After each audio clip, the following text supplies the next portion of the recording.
ሰላም ጤና ይስጥልን የተከበራችሁ አድማጮቻችን፣ ዛሬም እንደ ወትሮ አዳዲስና ወቅታዊ መረጃዎችን ወደ እናንተ ይዘን ቀርበናል። እስከ ፕሮግራማችን ፍጻሜ ድረስ አብራችሁን ቆዩ።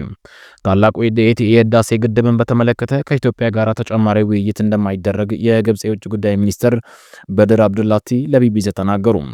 ከቢቢሲ ፎክስ ኦን አፍሪካ ጋር ቃለ ምልልስ ያደረጉት የውጭ ጉዳይ ሚኒስትሩም ላለፉት 13 ዓመታት የተደረጉ ውይይቶች አንዳችም መፍትሄ አላመጡም ብለዋል። የህዳሴ ግድቡ ከተመረቀ በኋላም በኢትዮጵያና በግብጽ መካከል ያለው ግንኙነት የበለጠ ማሻከሩን ጠቅሰው በዚህ መካረር ምክንያት ዓለም አቀፍ ማህበረሰብ ስጋት ሊሰማው እንደሚገባም ተናግረዋል። ባለፉት 13 ዓመታት በሀገሪቱ መካከል የተደረገው ውይይት ውጤት ባለማስገኘቱም ግብጽ በዓለም አቀፍ ሕግ መሰረት የውሃ ደህንነቷን እንደምታስከብርም አክለዋል። ከዚህ ቀደም ከኢትዮጵያ ጋር የተደረጉ ውይይቶች ምንም ውጤት ባለማስገኘታቸው በቀጣይ ንግግር ማድረግ አስፈላጊ አይደለም ብለዋል የውጭ ጉዳይ ሚኒስትሩ። የግድቡ ጉዳይ ከኢትዮጵያ ጋር ካለን የሁለትዮሽ ግንኙነት ጋር የሚያያዝ ነው ያሉት ሚኒስትሩ ግድቡን እንደ ተናጠል እርምጃ ነው የምንቆጥረው ብለዋል። አክለውም ህገ ወጥ ነው ሲሉም የመንግስታቸውን አቋም አንጸባርቀዋል። ግድቡን ከዓለም አቀፍ ህግ ጋር የሚጣጣም አይደለም ሲሉ የገለጹት የውጭ ጉዳይ ሚኒስትሩም ዓለም አቀፍ ህግ በግልጽ እንደሚለው ማንኛውም ድንበር ተሻጋሪ ወንዝ በዓለም አቀፍ ህግ መሪዎች መመራት አለበት። ይህ ማለት ማሳወቅንና ጉዳት አለማስከተልን ማረጋገጥ ያስፈልጋል በማለት አብራርተዋል። ከአንድ ወር በፊት ግብጽ ብሔራዊ ጥቅሟንና የውሃ ደህንነቷን ለማስጠበቅ አስፈላጊ የሆኑ ሁሉንም እርምጃዎች እንደምትወስድ ፕሬዝዳንት አብዱልፈታህ አልሲሲ መናገራቸው ይታወሳል። ኢትዮጵያ በሰጠችው ምላሽ ግብጽ ህገወጥነትና የበላይነትን በተሞላው መንገድ አባይን ወንዝን ለመቆጣጠር መሞከሯን ቀጥላለች ብላለች። አልሲሲም ግብጽ በዲፕሎማሲና እንደ መንግስታቱ ድርጅት ባሉት ዓለም አቀፍ ተቋማት ላይ መተማመኗና እንደ ድክመት መቆጠር የለበትም ብለዋል። ፕሬዝደንቱ ኢትዮጵያም ታላቁ የህዳሴ ግድብን በማስተዳደር ረገድ እየተከተለች ያለችውን ኃላፊነት የጎደለውን አካሄድ አገራቸው እጇን አጣጥፋ አትመለከትም ብለዋል። የኢትዮጵያ የውሃና ኢነርጂ ሚኒስቴር በሰጠው ምላሽ ኢትዮጵያ በአባይ የመጠቀም መብቷን አሳልፋ እንደማትሰጥ አስረግጧል። ከኢትዮጵያ ጠላቶች በኩል በእጅ አዙር ጫና ቢበረታም የኢትዮጵያ እድገት አይቀለበስም ሲልም አክለዋል። ከቢቢሲ ፎክስ ኦን አፍሪካ ጋር ቃለ ምልልስ ያደረጉት የግብጽ የውጭ ጉዳይ ሚኒስትር ባድር አብዱላቲ የህዳሴ ግድብ ከዓለም አቀፍ ሕግ ውጪ የተወሰደም የአንድ ወገን እርምጃ ነው። ይህ የሚያሳዝን ነው። እኛን ስለማማከሩ እውቅናን አንሰጠውም ብለዋል።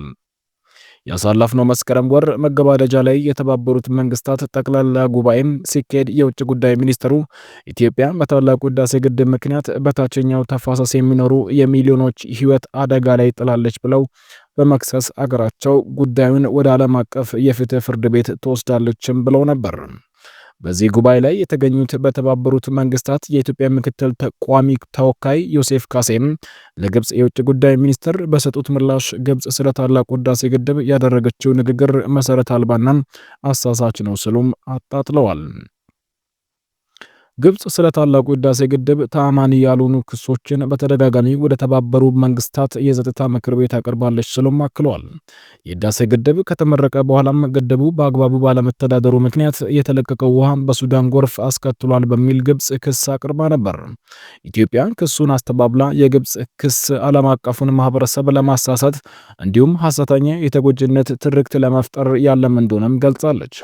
ከግብጽ ክስ በተቃራኒው ታላቁ የኢትዮጵያ ህዳሴ ግድብ ባይኖር ኖሮ ባለፉት ወራት በኢትዮጵያ ደጋማ ቦታዎች የታየው ከፍተኛ ዝናብ ሱዳንና ግብጽ ውስጥ በሰው ህይወትና በመሰረተ ልማት ላይ ታሪካዊ ውድመት ሊያመጣ ይችል እንደነበረም የውሃና ኢነርጂ ሚኒስቴር ገልጿል። የግብጽ የውጭ ጉዳይ ሚኒስትር ምንም ስምምነት ላይ ሳንደርስ ከ13 ዓመታት በላይ ስንደራደር ቆይተናል። እኛ በቀን ልቦናም ስንደራደር ስለነበረ የሚያሳዝን ነው ብለዋል። አያይዘውም ሌላኛው ወገን ግን በሚያሳዝን ሁኔታ ይህንን የድርድር ጊዜ መሬት ላይ ያለውን ሁኔታ ለመቀየር ተጠቅሞበታል ሲሉም ከሰዋል። የድርድሩ ሂደት ወደፊት ሊቀጥል የማይችልበት ነጥብ ላይ ደርሷል ብለን ከአንድ ዓመት በፊት በግልጽ አሳውቀናል በማለት በቀጣይ የሚካሄዱ ውይይቶች እንደማይኖሩ ተናግሯል። አሁን ላይ በግብጽና በኢትዮጵያ መካከል ያለው ግንኙነት ባለበት ቆሟል ያሉት ሚኒስተሩም ጉዳት የሚደርስብን ከሆነ በዓለም አቀፍ ሕግ መሰረት ብሔራዊ ጥቅማችንና የውሃ ደህንነታችንን የማጠበቅ ሙሉ መብታችንን እንጠቀማለን ብለዋል። ባለፈው ጥቅምት አጋማሽ ላይ የመጀመሪያ ጊዜ ከተካሄደው የአውሮፓ ህብረትና ግብጽ ጉባኤ በኋላ የወጣ መግለጫም የአውሮፓ ህብረት ግብፅ አባላት የውሃ እጥረት የተነሳም በናይል ወንዝ ላይ በከፍተኛ መጠን ጥገኛ መሆኗን እንደሚገነዘብ ጠቅሷል። የግብፅ የውሃ ደህንነትና ዓለም አቀፍ ሕግን ማክበር በተመለከተ ለካይሮ ያለውን የገለጸውን የአውሮፓ ሕብረት ይህ አቋም የኢትዮጵያ ግድብ እንደሚያካትት አስታውቋል። በብራዚልስ የሚገኘው የኢትዮጵያ ኤምባሲ የአውሮፓ ህብረት ከግብጽ ጋር በመሆኑ ካይሮ በአባይ ወንዝ ላይ የምታነሳውን የቅኝ ግዛትና የብቸኛ ተቆጣጣሪነት መብት የሚያስተጋባ መግለጫ አውጥቷል በማለት መውቀሱ ይታወሳል። የአውሮፓ ህብረትና ግብጽ ያወጡት የጋራ መግለጫም በኢትዮጵያ ላይ የተሳሳተ አድሎ ያለበትና ጥበበኛ አቋም ያሳየ እንደሆነም በመግለጽ ተቃውሞውን አሰምቷል። ከቢቢሲ ፎክስ ኦን አፍሪካ ጋር ቃለ ምልልስ ያደረጉት የግብጽ የውጭ ጉዳይ ሚኒስትር በናይል ተፋሰስ ውስጥ ከሚገኝ ሀገራት መካከል 98 በመቶ የሚሆነው ውሃ ከናይል በማግኘት ግብጽ የወንዝ ጥገኛ የሆነች ብቸኛ ሀገር ነችም ብለዋል። ሌላ የውሃ ምንጭ የለንም ያሉት ሚኒስትሩ ከናይል ወንዝ በየመቶ 55.5 ቢሊዮን ኪዩቢክ ሜትር ውሃ እንደሚያገኙና ግብጽ የምትጠቀመው ዓመታዊ የውሃ መጠን ግን ከ80 ቢሊዮን ኪዩቢክ ሜትር በላይ እንደሆነም ጠቅሷል። ስለዚህ ባለን ውሃና በፍላጎታችን መካከል ያለው ክፍተት የምናሟላ ውሃውን በድጋሚ ጥቅም ላይ በማዋል ነውም ብለዋል። በዓለም ላይ 4 ጊዜ ውሃን እንደገና ጥቅም ላይ የምታውል ብቸኛ ሀገር ነን ሲሉም አክለዋል። በዓለማችን በርዝመቱ የሚታወቀው የአባይ ወንዝ ከ80 በመቶ በላይ ውሃውን የሚያገኙ ከኢትዮጵያ ነው።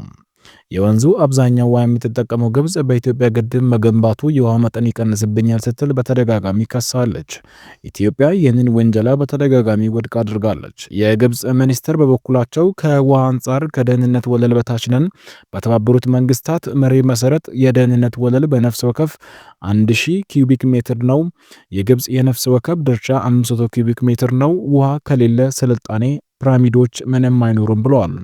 ግብጽ በቀጣይ ምን ልታደርግ እንደምትችል የጠየቁት ሚኒስትሩም በዓለም አቀፍ ሕግና በተባበሩት መንግስታት ስምምነት ላይ በመመስረት እንደሚቀጥሉም አስታውቋል። ኢትዮጵያ በተደጋጋሚ የውይይት በር ክፍት መሆኑን ገልጻለች። የውጭ ጉዳይ ሚኒስትሩ በበኩላቸው ለ13 ዓመታት ተነጋግረን ምንም ነገር ላይ አልደረስንም፣ ምንም መግባባት ላይ አልደረስንም። ስለዚህ በዚህ ማለቂያ በሌለ መንገድ በመቀጠል ሌላኛው ወገን መሬት ላይ ያሉ ነገሮችን እንዳይቀር እድል አንሰጥም ብለዋል። ኢትዮጵያ፣ ግብጽና ሱዳን በታላቁ ህዳሴ ግድብ አስተዳደርና የውሃ ሙሌት ላይ ለዓመታት ድርድር አድርገዋል። ሆኖም ሁሉንም የሚስማማ መቋጫ ላይ ሳይደርሱ የግድቡ ግንባታ ተጠናቆ ስራ ጀምሯል።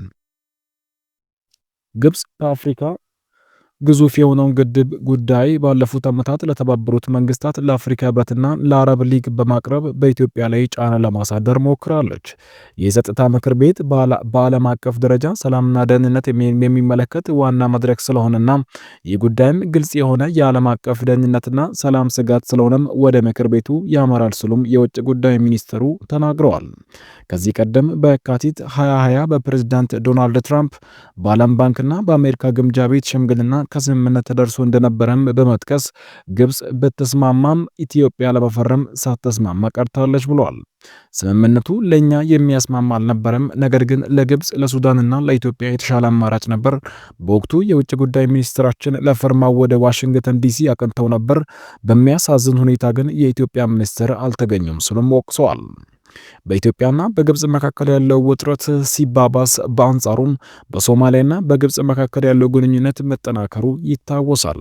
በሁለቱ ሀገራት መካከል የተፈረመው ወታደራዊ ስምምነት ተግባራዊ ሆኖ የግብጽ 2 ወታደራዊ አውሮፕላኖች በሶማሊያ ዋና ከተማ ሞቃዲሾ የጦር ጄኔራሎችና መሳሪያዎችን ይዘው ማረፋቸው ይታወሳል። የግብጽ ጦር በሶማሊያ መሬት መስፈሩ በኢትዮጵያ ዘንድ በበጎ አልታየም። ግብጽ በበኩሏ በሶማሊያና የአፍሪካ ህብረት የሽግግር ተልዕኮን የሚተካው አዲስ የሰላም አስከባሪ ተልዕኮ ውስጥ በተለያዩ ጊዜያት የሚሰማሩ 10,000 ወታደሮችን ለማሰማራት እቅድ መያዟን አስታውቃለች። የግብጽ ሰራዊት በሶማሊያም መሰማራቱ ከኢትዮጵያ ጋር ካለው ውጥረት ጋርም የሚገናኝ ስለመሆኑ ከቢቢሲ ፎክስ ኦን አፍሪካ የተጠየቁት የግብጽ የውጭ ጉዳይ ሚኒስትር ባድር አብድላቲ የማይመሳሰሉ ነገሮችን መቀላቀሉ ሲሉም ምላሽ ሰጥቷል። ሶማሊያም አሸባሪዎችን እንድታሸንፍ ለመርዳት በአፍሪካ ህብረት ተልዕኮ ውስጥ እየተሳተፍን ነው። እኛ ከሶማሊያና ከአፍሪካ ህብረት በቀረበልን ጥያቄ መሰረት የተሰማራ ነው ብለዋል።